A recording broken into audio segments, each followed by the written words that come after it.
Pembacaan Alkitab diambil dari Esra pasal yang keempat, ayat 1 sampai ayat yang ke-24. Ketika lawan orang Yehuda dan Benyamin mendengar bahwa orang-orang yang pulang dari pembuangan itu sedang membangun bait suci bagi Tuhan Allah Israel, maka mereka mendekati Zerubabel serta para kepala kaum keluarga dan berkata kepada mereka, "Biarlah kami turut membangun bersama-sama dengan kamu, karena kami pun berbakti kepada Allahmu, sama seperti kamu. Lagi pula, kami selalu mempersembahkan korban kepadanya sejak zaman Esarhadon, Raja Asyur, yang memindahkan kami kemari. Tetapi Zerubabel, Yesua, dan para kepala kaum keluarga orang Israel yang lain berkata kepada mereka, "Bukanlah urusan kita bersama sehingga kamu dan kami membangun rumah bagi Allah kami, karena kami sendirilah yang hendak membangun bagi Tuhan Allah Israel, seperti yang diperintahkan kepada kami oleh Kores, Raja negeri Persia." Maka penduduk negeri itu melemahkan semangat orang-orang Yehuda dan membuat mereka takut membangun. Bahkan selama zaman Kores, Raja negeri Persia, sampai zaman pemerintahan Darius, Raja negeri Persia, mereka menyogok para penasihat untuk melawan orang-orang Yehuda itu dan menggagalkan rancangan mereka. Pada zaman pemerintahan Ahasiweros, pada permulaan pemerintahannya, mereka menulis surat tuduhan terhadap orang-orang yang telah menetap di Yehuda dan di Yerusalem. Dan pada zaman Artasasta ditulislah surat oleh Bislam, Mitredat, dan Tabeel, serta rekan-rekannya yang lain kepada Artasasta, Raja negeri Persia. Naskah surat itu ditulis dalam bahasa Aram dengan terjemahannya dalam bahasa Aram. Rehum Bupati dan Simsai Panitera telah menulis surat terhadap Yerusalem kepada Raja Artasasta yang isinya sebagai berikut. Pada waktu itu, ditulislah surat itu oleh Rehum Bupati dan Simsai Panitera, serta rekan-rekan mereka yang lain, para hakim dan punggawa dan pegawai-pegawai, orang Persia, orang-orang dari Erek, dari Babel, serta orang-orang dari Susan, yaitu orang-orang Elam dan bangsa-bangsa lain yang oleh Asnapar yang agung dan mulia itu dipindahkan dan disuruh menetap di kota Samaria dan di daerah yang lain sebelah barat sungai Efrat. Inilah salinan surat yang dikirim mereka kepadanya ke hadapan Raja Artasasta dari hamba-hamba tuanku, orang-orang di daerah sebelah barat sungai Efrat. Maka kiranya Raja maklum bahwa orang-orang Yahudi yang berangkat dari tuanku ke tempat kami telah tiba di Yerusalem. Mereka sedang membangun kembali kota yang durhaka dan jahat itu. Mereka menyelesaikan pembangunan tembok-tembok dan memperbaiki dasarnya. Kiranya Raja maklum bahwa jikalau kota itu sudah dibangun dan tembok-temboknya sudah selesai, orang tidak lagi membayar pajak, upeti, atau bea, sehingga kota itu akhirnya mendatangkan kerugian kepada raja-raja. Sekarang, oleh karena kami mempunyai hubungan dengan raja, dan tidak patut bagi kami melihat raja kena cela, maka oleh sebab itu kami menyuruh orang memberitahukan hal itu kepada raja, supaya diadakan penyelidikan dalam kitab riwayat nenek moyang tuanku. Di dalam kitab riwayat itu, tuanku akan mendapati dan mengetahui bahwa kota itu kota durhaka yang selalu mendatangkan kerugian kepada raja-raja dan daerah-daerah, dan bahwa orang selalu mengadakan pemberontakan di dalamnya sejak zaman dahulu. Itulah sebabnya maka kota itu dibinasakan. Kami ini memberitahukan kepada raja bahwa jikalau kota itu sudah dibangun kembali dan tembok-temboknya sudah selesai, maka bagi tuanku kelak tidak ada lagi milik di daerah sebelah barat Sungai Efrat. Maka raja mengirim surat jawaban ini kepada Rehum Bupati dan Simsai Panitera, serta rekan-rekan mereka yang lain yang tinggal di Samaria dan di daerah yang lain seberang Sungai Efrat. Salam. Maka sekarang surat yang kamu kirim kepada kami telah dibacakan kepadaku dengan jelas. Lalu atas perintahku telah diadakan penyelidikan dan didapati bahwa kota itu sejak zaman dahulu selalu bangkit melawan raja-raja, dan bahwa penduduknya selalu mendurhaka dan memberontak. Lagi pula, dahulu ada raja-raja yang berkuasa atas Yerusalem, yang memerintah seluruh daerah seberang Sungai Efrat, dan kepada mereka dibayarlah pajak, upeti, dan bea. Oleh sebab itu, keluarkanlah perintah untuk menghentikan orang-orang itu, supaya kota itu jangan dibangun kembali sebelum aku mengeluarkan perintah. Dan ingatlah baik-baik, supaya jangan kamu perbuat suatu kelalaian dalam perkara ini. Apakah gunanya kerusakan yang menjadi kerugian raja-raja itu bertambah besar? Maka setelah salinan surat Raja Artasasta dibacakan kepada Rehum dan Simsai Panitera serta rekan-rekan mereka, berangkatlah mereka dengan segera ke Yerusalem, mendapatkan orang-orang Yahudi, dan dengan kekerasan mereka memaksa orang-orang itu menghentikan pekerjaan itu. Pada waktu itu terhentilah pekerjaan membangun rumah Allah yang di Yerusalem, dan tetap terhenti sampai tahun yang kedua zaman pemerintahan Darius, Raja Negeri Persia. Demikian. Terima kasih. Silakan Pak Murti. Kami lanjutkan dari Kisah Para Rasul 4 ayat 1 sampai 37. Ketika Petrus dan Yohanes sedang berbicara kepada orang banyak, mereka tiba-tiba didatangi imam-imam dan kepala pengawal bait Allah serta orang-orang Saduki. Orang-orang itu sangat marah karena mereka mengajar orang banyak dan memberitakan bahwa dalam Yesus ada kebangkitan dari antara orang mati. Mereka ditangkap dan diserahkan ke dalam tahanan sampai keesokan harinya karena hari telah malam. Tetapi di antara orang yang mendengar ajaran itu, banyak yang menjadi percaya sehingga jumlah mereka menjadi kira-kira 500 orang laki-laki.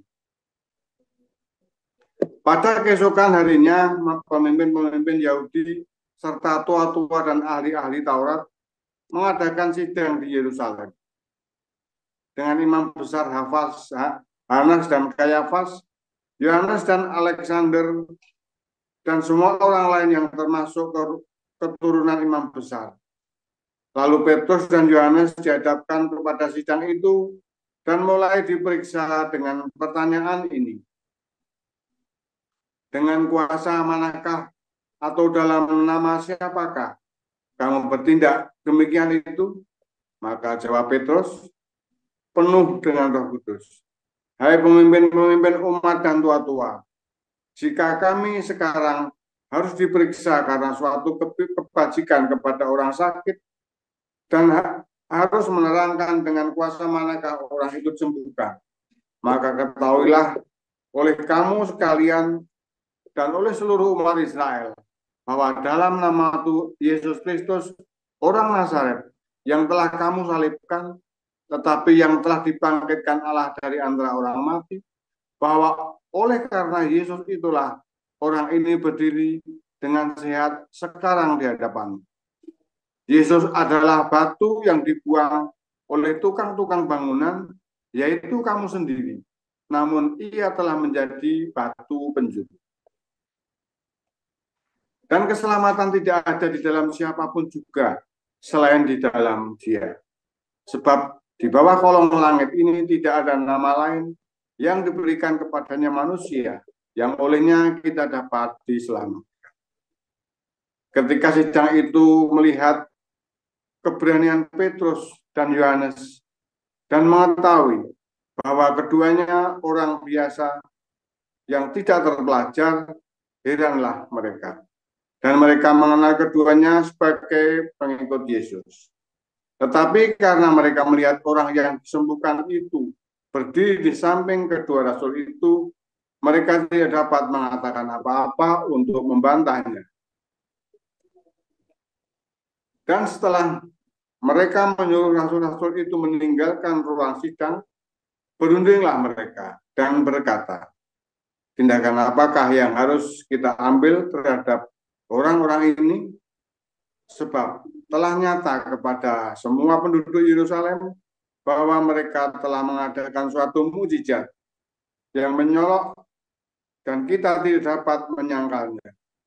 Tetapi supaya hal itu jangan makin luas tersiar di antara orang banyak, baiklah kita mengancam dan melarang mereka, supaya mereka jangan berbicara lagi dengan siapapun dalam nama itu.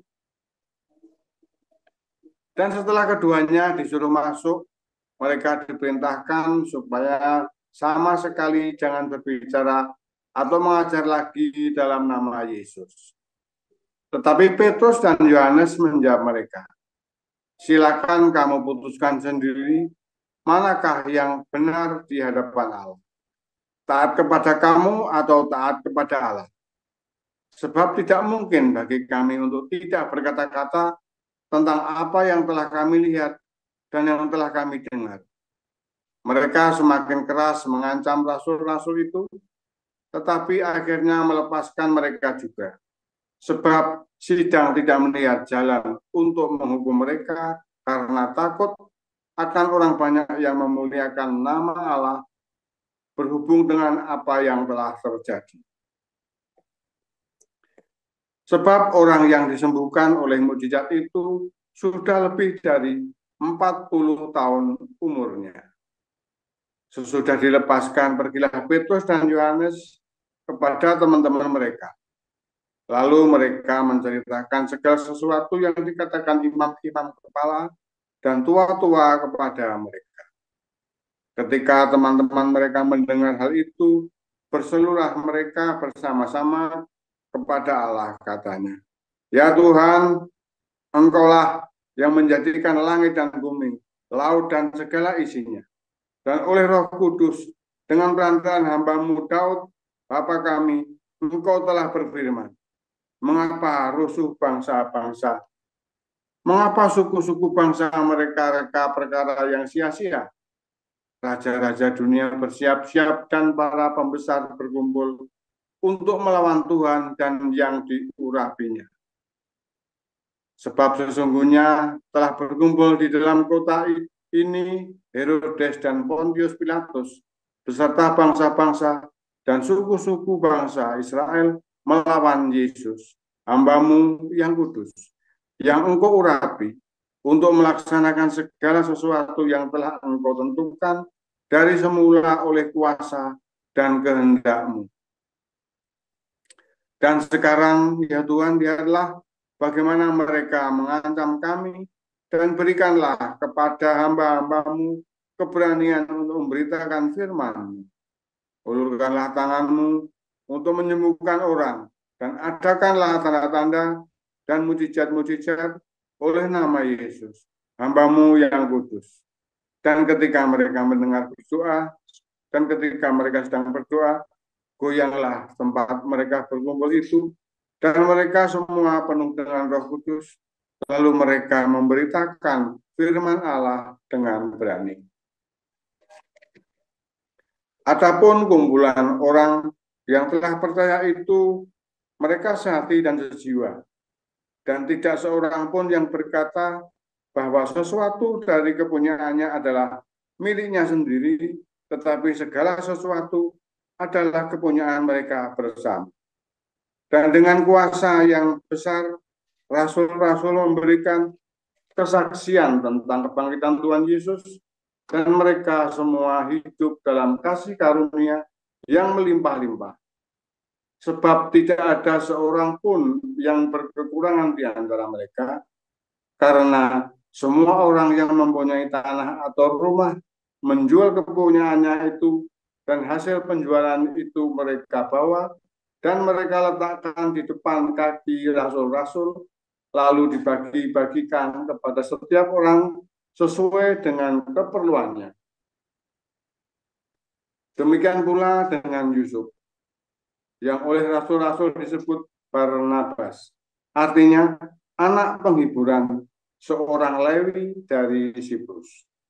Ia menjual ladang miliknya, lalu membawa uangnya itu dan meletakkannya di depan kaki rasul-rasul. Demikian firman Tuhan. Terima kasih.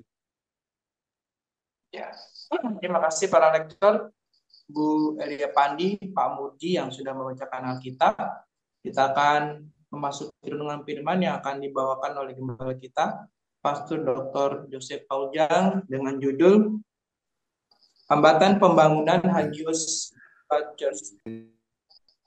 Waktu dan tempat dipersilakan, Pastor.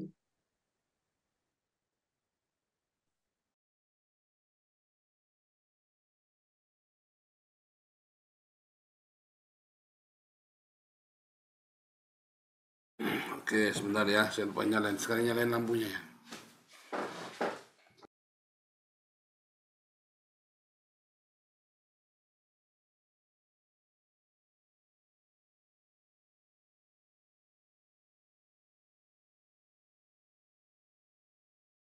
Oke, sebentar ya.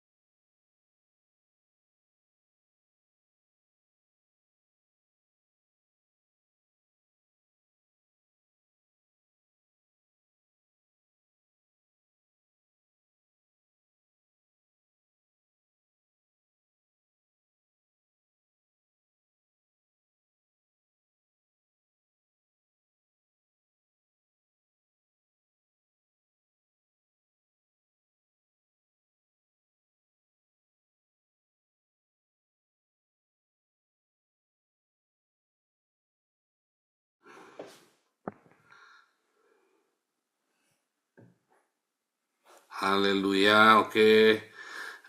Saya lagi coba di live-kan di Facebook ya. Oke, firman Tuhan selalu baru setiap hari bagi kita semua yang menantikan Tuhan dengan penuh cinta, dengan penuh belas kasihan. Jangan lupa berbuat baik setiap hari. Saudara, kalau ini firman Tuhannya saya live-kan di Facebook, saya Joseph Pauljang ya. Nah, saudara, tadi kita baca dari Esra 4 dan Kisah Rasul 4 ya.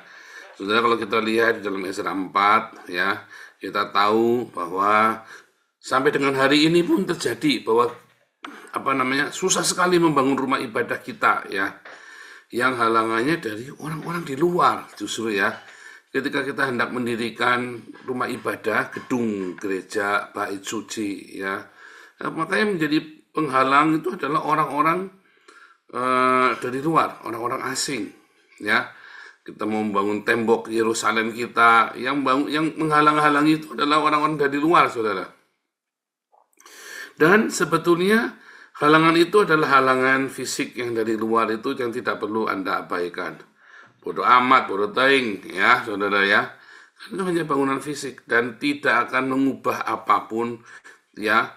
Hanya penundaan sementara, ya. Tetapi ada yang menghalangi gereja yang sejati dibangun. Siapa saudara? Itu sesama kita sendiri, ya.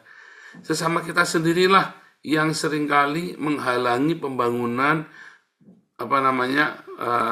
Bait Suci itu dibangun. Ya. Ketika kita memulai sebuah gerakan kita, seperti Anda lihat di dalam Kisah Rasul 4 ya. Gerakan dalam Kisah Rasul 4 itu dimulai adalah gerakan diakonia, ya. Gerakan diakonia saudara ya, memberi makan. Tiada yang miskin di tengah-tengah mereka karena selalu ada yang menjual harta mereka dan membagi-bagikannya. Sama seperti dalam komunitas kita. Hampir 500 juta setiap bulan, saudara ya. Selalu ada yang berdonasi dan kita selalu bagikan dengan tanggung jawab. Semua keuangan terbuka, Anda boleh cek kapan saja itu keuangan. Ya, dananya buat apa saja.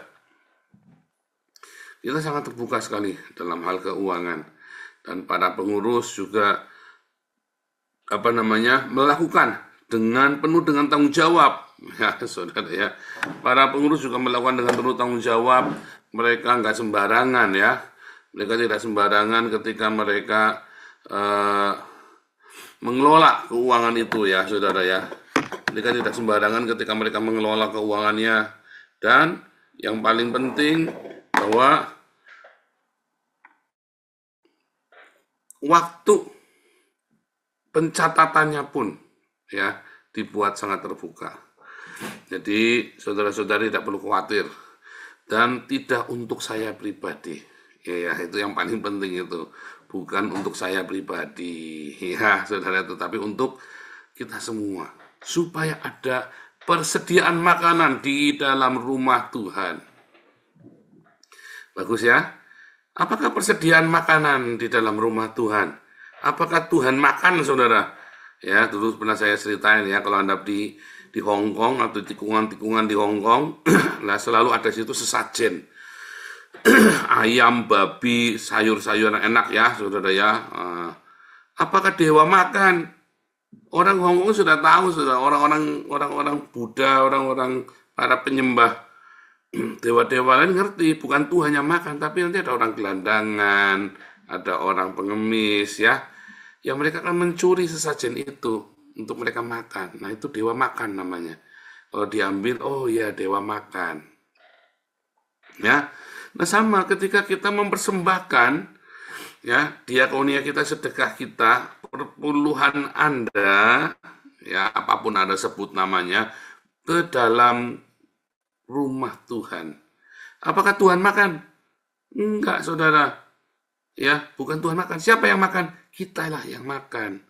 Orang-orang yang miskin, janda-janda miskin, anak-anak yatim, ya semua orang yang perlu dengan keuangan tersebut untuk bayar sekolah, ya, untuk bayar kontrakan yang 1 juta per bulan itu ya. Ya kalau kontrakanmu setahun 50 juta ya jangan minta sama kita. Anda harus cari yang lebih masuk akal kontrakannya ya. Ada aturannya ya bagaimana mendistribusikan diakonia itu buat internal kita maupun buat semua orang, sehingga selalu ada persediaan makanan di rumah Tuhan.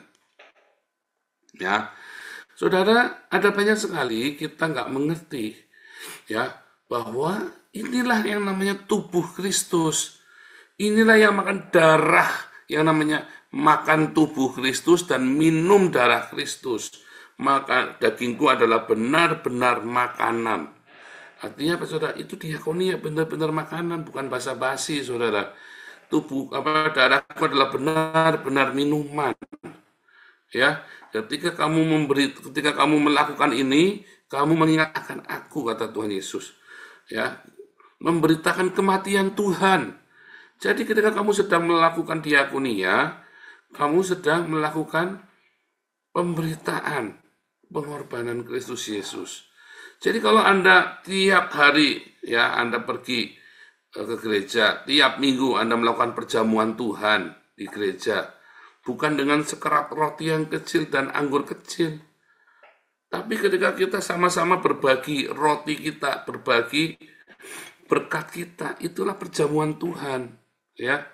Nah, dibalik-balik, tapi sekarang ini orang-orang ya, banyak dibalik-balik. Aduh, saya karena ritual dalam gereja, beberapa orang nggak suka ya, saudara ya, dengan pengajaran saya. Oh, harus ini perjamuan suci. Kata perjamuan suci aja di gereja nggak ada, saudara. Ya, di dalam Alkitab nggak ada kata perjamuan suci, perjamuan kudus itu nggak ada. Karena Holy Communion itu berasal dari Dionysius. Tetapi perjamuan Tuhan adalah benar-benar mereka membagi makanan mereka. Ya, bukan simbol, saudara ya. Bukan simbol. Itu benar-benar berbagi makanan. Nah, lalu inilah yang membuat kita menjadi tubuh Kristus. Karena kita saling berbagi. Kamu melakukannya sama seperti aku membagi. Inilah tubuhku yang terpecah bagimu. Lakukan. Maka kita disebut gereja, kita disebut tubuh Kristus, yaitu ketika kita sama-sama melakukan membagi roti kita, saudara. Jadi Anda tidak akan disebut tubuh Kristus kalau Anda pelit, kalau Anda tidak berbagi sedekahmu kepada sesama kita, tidak berbagi rotimu. Kamu bukan tubuh Kristus. Jangan ngimpi, jangan halu. Hanya karena kamu anggota gereja Bethel Indonesia, oh saya tubuh Kristus. Oh, jangan halu, saudara. Kalau kamu pelit, kamu bukan tubuh Kristus. Ya, Kisah Rasul 4 diakhiri dengan apa? Ada seorang yang bernama Barnabas. Ya, dia menjual ladang miliknya, lalu meletakkan kaki di kaki para rasul untuk dibagi-bagikan sesuai dengan keperluan, kebutuhan. Bukan keinginan, Pak, tolong biayai, Pak, supaya saya bisa pergi ke Surabaya. Nggak bisa, saudara, supaya saya bisa pulang kampung, Pak. Tolong, Pak, ya nggak bisa. Pak, tolong, Pak, supaya saya bisa beli motor, Pak. Tolong diambilkan uang dari yayasan. Ya nggak bisa, saudara.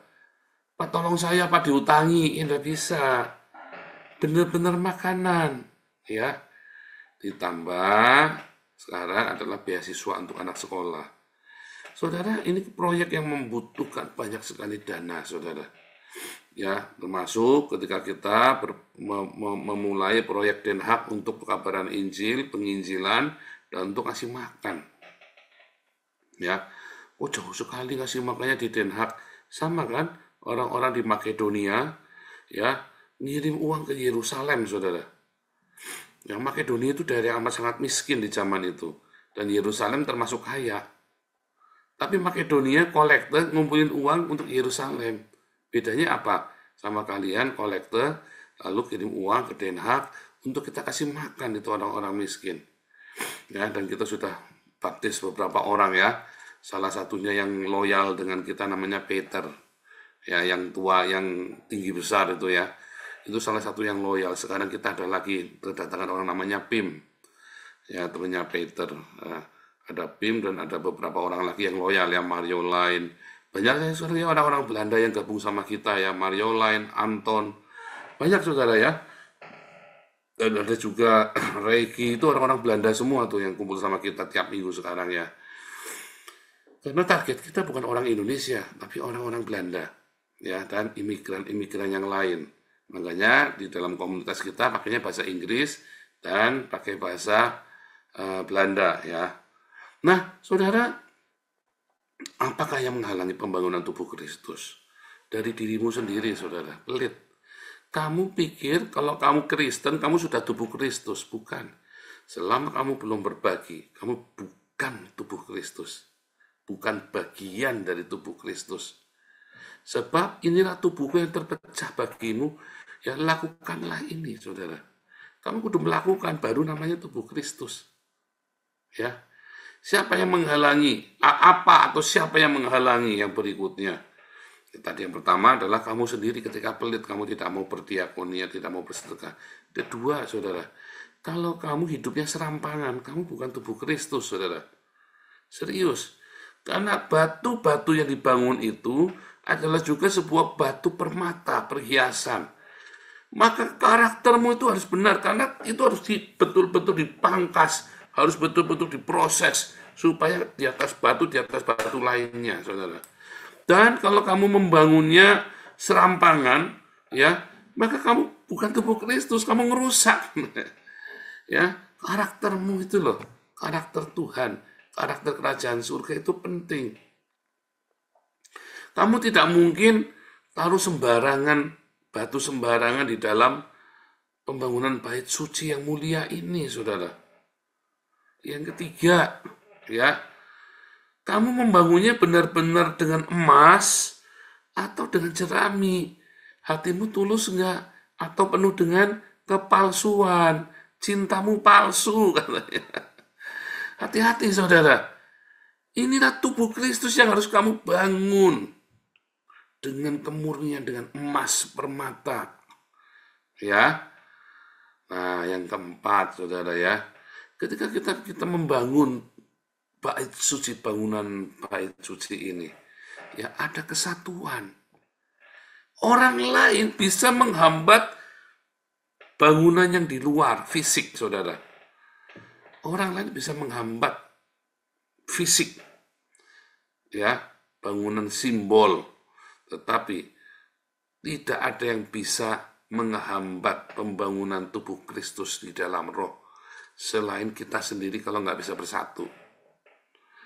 Dan seringkali yang menghambat adalah teman-teman pelayanan kita. Di tengah-tengah kita diboikot. Ya, diboikot, gudak, ndang tutup, ndang bubar itu yayasan. Berapa banyak orang keluar dari kita lalu mengharapkan kita bubar, saudara. Ya, kalau saya nggak punya pengalaman sama Tuhan, udah nyerah saya, saudara, ya. Malu, difitnah, ya, kita sudah ditinggal berapa kali itu, ya. Tapi duitnya ya masih utuh, masih banyak, ya, saudara, ya. Masih tetap kita proyeknya tambah gede, tambah jalan semuanya. Aduh, itu benar-benar kasih karunia kemurahan Tuhan. Disucikan, dimurnikan, ya. Ulangi, ya. Berbagi, saudara. Kalau kamu tidak berbagi, kamu bukan tubuh Kristus. 2, kamu memberikannya yang terbaik dari hidupmu. Karakter yang terbaik kamu datang di sini. 3, dengan kemurnian hati, saudara. Ya. Dan yang keempat, dengan kesatuan hati. Itulah bagaimana kita membangun tubuh Kristus. Tuhan Yesus memberkati. Haleluya.